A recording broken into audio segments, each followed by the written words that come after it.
Tesla merasa dikhianati. Ia keluar dari perusahaan Edison. Tidak heran orang menyebutnya gila. Bayangkan ini, sebuah dunia di mana seluruh kota bisa menyala tanpa kabel, di mana energi mengalir bebas tanpa tagihan listrik, di mana mobil bergerak tanpa bahan bakar dan komunikasi melintasi benua terjadi. Bahkan sebelum kabel telepon di bawah laut ditanam, bayangkan jika semua itu bukan fiksi ilmiah, tapi kenyataan. Nikola Tesla, sang ilmuwan visioner, pernah membayangkan semua itu. Bahkan lebih, ia punya peta masa depan yang seharusnya menjadi milik kita. Tapi sejarah berkata lain. Hari ini, nama Tesla kerap muncul dari mobil listrik hingga satuan medan magnet. Tapi yang tidak diketahui banyak orang, Tesla pernah dihancurkan. Tidak hanya reputasinya, tapi juga seluruh warisannya. Kenapa? Apakah karena ia terlalu pintar untuk zamannya, atau karena dunia memang tidak siap dengan seorang jenius yang tak bisa dibeli? Mari kita telusuri perjalanan menakjubkan dan tragis dari Nikola Tesla. Dan pada akhirnya, kamu mungkin bertanya, apa jadinya dunia jika Tesla tidak dikhianati?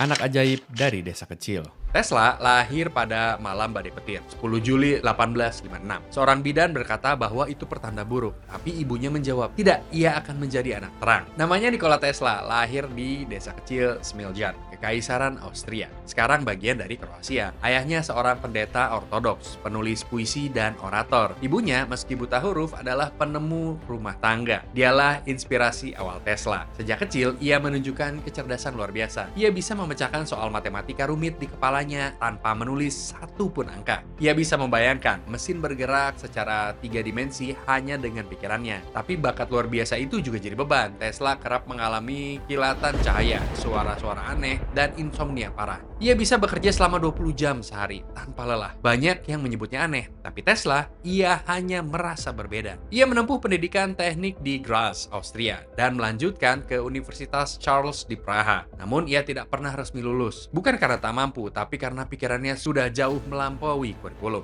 Datang ke Amerika membawa impian. Pada usia 28 tahun, Tesla meninggalkan Eropa menuju Amerika. Ia hanya membawa koper, sedikit uang, dan surat rekomendasi. Dalam surat itu tertulis, "Saya mengenal 2 orang hebat. Anda adalah salah satunya. Yang satu lagi adalah pembawa surat ini." Surat ini ditunjukkan untuk Thomas Edison. Ketika bertemu, Tesla langsung diberi pekerjaan. Edison mengaku terkesan, tapi cepat terlihat mereka adalah 2 kutub berlawanan. Edison adalah pengusaha praktis. Tesla seorang idealis visioner. Edison bekerja dengan percobaan demi percobaan, Tesla dengan imajinasi dan teori. Jadi beda banget nih 2 orang. Suatu hari, Edison menantang Tesla memperbaiki sistem DC atau arus arahnya yang boros dan tidak efisien. Ia menjanjikan bonus $50.000. Ya, Tesla berhasil. Tapi saat menagih, Edison berkata, "Tesla, kau tidak paham humor Amerika." Tesla merasa dikhianati. Ia keluar dari perusahaan Edison. Dan itulah awal dari rivalitas legendaris yang mengubah dunia. Perang arus dan kemenangan Tesla yang sementara. Tesla percaya pada arus bolak-balik atau AC yang bisa menyalurkan listrik lebih jauh dan lebih hemat. Tapi Edison yang telah berinvestasi besar dalam sistem DC melawan habis-habisan. Kemudian muncul George Westinghouse, pebisnis yang melihat potensi ide Tesla. Ia membeli hak paten Tesla dan mendanainya untuk melawan Edison. Perang arus pun dimulai. Edison menggunakan teknik kejam, membunuh hewan dengan listrik AC di depan umum. Bahkan mengeksekusi gajah bernama Topsy untuk menyudutkan Tesla tentunya. Ia juga menyokong pembuatan kursi listrik bertenaga AC. Semua demi menunjukkan bahwa arus bolak-balik berbahaya. Tapi rakyat melihat fakta lain. Sistem AC bisa menerangi pameran dunia di Chicago dan bahkan mengalirkan listrik dari air terjun Niagara ke kota New York. Itu semua berkat teknologi Tesla. Untuk sesaat, Tesla adalah pahlawan. Ia menjadi selebriti, dikenal, dipuja, dan dibiayai. Tapi itu hanya sebentar. Menara Wardenclyffe dan mimpi yang tak disukai.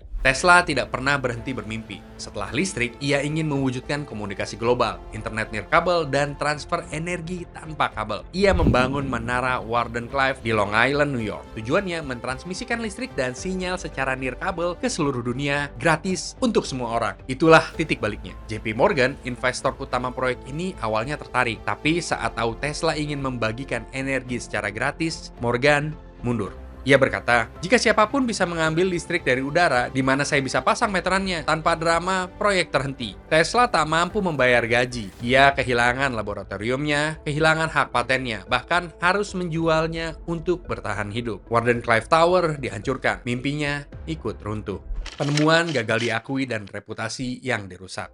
Meski terpuruk, Tesla tetap berkarya. Ia memperkenalkan ide-ide baru, radio kontrol, getaran resonansi bumi, dan senjata energi tinggi yang ia sebut Death Ray. Tapi tanpa pendukung, ia dianggap aneh. Ia mulai dijauhi. Saat Guillermo Marconi mendapat hadiah Nobel untuk radio, Tesla hanya bisa mengelus dada. Ia tahu patennya telah disalib. Ia pernah mengirimkan sinyal nirkabel terlebih dahulu, jauh sebelum Marconi. Tesla menggugat, tapi tak didengar. Ironisnya, pada tahun 1943, beberapa bulan setelah ia wafat, Mahkamah Agung Amerika Serikat membatalkan paten Marconi. Mereka menyatakan Tesla lah penemu radio asli. Sayang, itu datang setelah Tesla telah tiada. Dunia seolah terlalu lambat untuk mengejarnya. Kemarin, dokumen rahasia dan teori konspirasi. Nikola Tesla meninggal pada 7 Januari 1943 di kamar 3327 Hotel New Yorker. Usianya 86 tahun, sendirian, tak punya harta, hanya merpati-merpati di jendela yang menemaninya. Namun, ceritanya belum berakhir. Beberapa jam setelah kematiannya, Biro Investigasi Aset Perang, cikal bakal FBI, menyita semua dokumennya. Mereka menyebutnya langkah pengamanan nasional. Beberapa dokumen itu masih rahasia hingga kini. Apa yang sebenarnya Tesla temukan? Apakah ia menciptakan teknologi militer canggih? Apakah ia benar-benar mengembangkan senjata gempa atau senjata plasma? Atau semua itu hanya paranoia era Perang Dunia? Misterinya belum pernah benar-benar terungkap.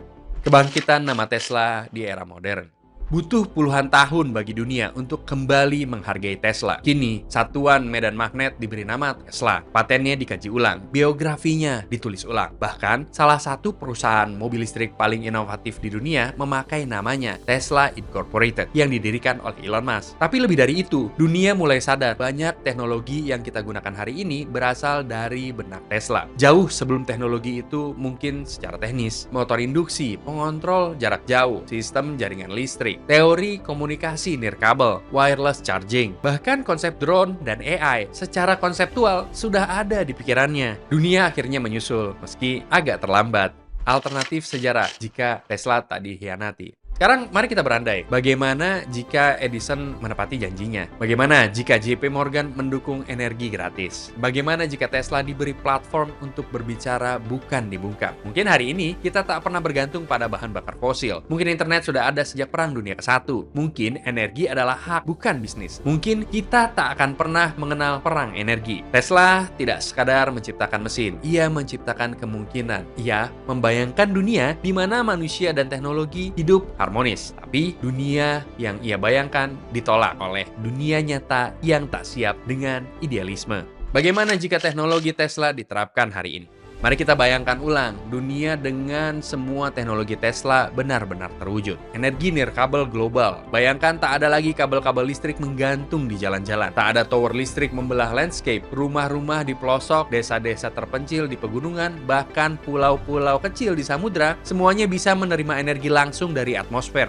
tanpa instalasi jaringan rumit. Itu yang Tesla bayangkan lewat menara Warden Clyde. Kira-kira apa ya dampaknya? Ya, yang kita bisa bayangkan adalah negara berkembang bisa mengalami lonjakan ekonomi tanpa menunggu pembangunan infrastruktur mahal. Ketergantungan pada bahan bakar fosil bisa menurun drastis. Bencana alam yang merusak kabel dan gardu tak lagi menyebabkan pemadaman massal. Dan yang paling revolusioner, listrik menjadi hak universal, bukan komoditas. Transportasi tanpa bahan bakar. Tesla pernah memimpikan mobil yang digerakkan tanpa mesin pembakaran, bahkan tanpa baterai. Ia mengklaim dapat menyalurkan energi langsung ke kendaraan secara nirkabel. Hari ini konsep wireless power transfer dan EV atau electronic vehicle baru mulai populer. Tapi jika idenya diadopsi 1 abad lebih awal, kita mungkin udah melupakan pom bensin, nggak pernah lagi mengenal polusi udara dari knalpot, melihat kota tanpa suara bising kendaraan. Tesla pernah berkata, segalanya adalah energi, dan ia membuktikannya. Komunikasi tanpa batas dan lebih aman sebelum radio komersial ditemukan. Tesla sudah menguji transmisi sinyal tanpa kabel dari satu negara ke negara lain. Ia bermimpi menciptakan sistem informasi dunia. Ya, mirip internet, dengan jaringan menara di seluruh benua. Jika ide itu dijalankan, ya internet mungkin tidak dimonopoli segelintir perusahaan. Privasi digital bisa lebih terjaga karena Tesla tak mengembangkan teknologi demi keuntungan. Komunikasi global akan jadi hak, bukan layanan berbayar. Bagaimana dunia mengenal Tesla hari ini? Puluhan tahun setelah kematiannya, Tesla mulai kembali diperbincangkan. Elon Musk. Mungkin yang paling mencolok adalah Elon Musk, pendiri perusahaan mobil listrik Tesla. Elon secara terbuka mengakui bahwa ia mengidolakan Tesla. Bukan hanya karena nama, tapi karena filosofi. Tesla ingin membuat dunia lebih baik. Ia tak peduli kekayaan pribadi. Itu sesuatu yang sangat saya kagumi, kata Elon Musk. Namun, ironisnya, Elon mengakui bahwa perusahaan Tesla Incorporated tidak mengadopsi teknologi Tesla secara langsung, melainkan hanya terinspirasi oleh semangatnya. Neil deGrasse Tyson, astrofisikawan ini menyebut Tesla sebagai salah satu ilmuwan paling visioner yang ironisnya paling tidak dipahami oleh masyarakat dan bahkan komunitas ilmiah. Tyson menyayangkan bahwa Tesla kalah bukan karena gagalnya ide, tapi gagal dalam pemasaran, hubungan bisnis, dan permainan kekuasaan. Michio Kaku, fisikawan futuristik ini berulang kali mengangkat nama Tesla dalam wawancaranya. Ia mengatakan bahwa banyak gagasan Tesla yang dulu dianggap fiksi sekarang menjadi topik riset utama. Tesla adalah pria dari abad ke-21 yang hidup di abad ke-19.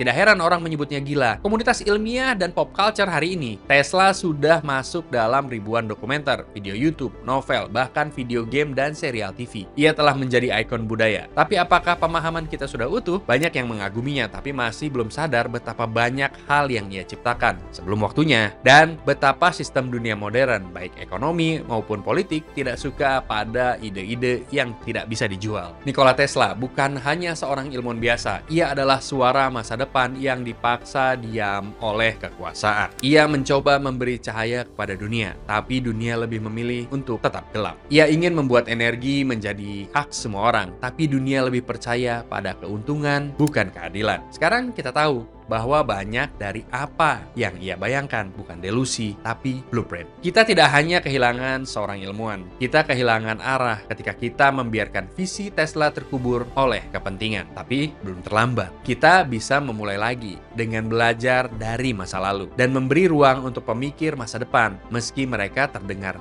gila hari ini. Karena jika dunia dulu menolak Tesla, mungkin tugas-tugas kita sekarang untuk tidak menolaknya lagi. Bagaimana menurut kamu? Sudah saatnya kita tidak hanya mengenal Tesla, tapi benar-benar mendengarkannya. Buat kalian yang punya pendapat apakah kejadian ini benar dialami Tesla atau enggak, silahkan komen di bawah. Dan juga silahkan like video ini jika kamu suka mengenai cerita sejarah masa lalu yang mungkin kita bisa lihat dari sisi lain. Ikuti terus petualangan kami mengungkap tabir misteri dari sisi lain dunia, The Another Side.